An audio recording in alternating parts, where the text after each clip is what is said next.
Silence can be sacred or deadly. Are you reflecting or just avoiding? This is absolute divine monarchy. Explanation with a motivational message. Silence isn't always peace. Sometimes it's clarity. Sometimes it's alignment. But other times, silence is fear dressed in control, avoidance wrapped in calm. In absolute divine monarchy, we don't judge silence by volume. We judge it by posture. There's a silence that surrenders. And there's a silence that hides. There's a silence that listens. And a silence that refuses to confront. There's a silence that obeys in reverence. And one that avoids truth because it hurts too much. So ask yourself, what's the source of your silence? Is it sacred? Or is it suffocating? Is it submission or shutdown? Because silence in divine order is holy. It's when your words stop and your posture speaks.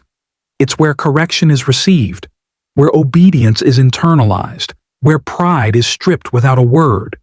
But silence outside of truth? That's not stillness. That's spiritual starvation. That's when people stay quiet to avoid being exposed. That's when they stop asking questions, stop responding, stop growing, not because they're aligned, but because they're offended, disconnected, or numb. And that kind of silence, it's deadly. Because it doesn't heal, it hides, it doesn't correct, it closes off, it doesn't listen, it escapes.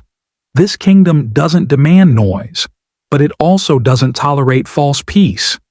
If your silence is hiding wounds, rebellion, or pride, that's not spiritual maturity. That's self-preservation. So again, reflect. Is your silence a sign of reverence or resistance? Are you still before truth or running from it without words? Are you aligned or emotionally shut down? This is absolute divine monarchy, where silence isn't weakness. But it's never used to avoid what must be confronted. It's where the most powerful transformations happen in hidden moments. Not because someone stopped speaking, but because they started listening. So guard your silence. Test its motive, because it will either draw you closer to divine order or slowly kill your obedience from the inside out. Silence isn't always sacred. Sometimes it's just fear in disguise. And in this kingdom, fear has no throne.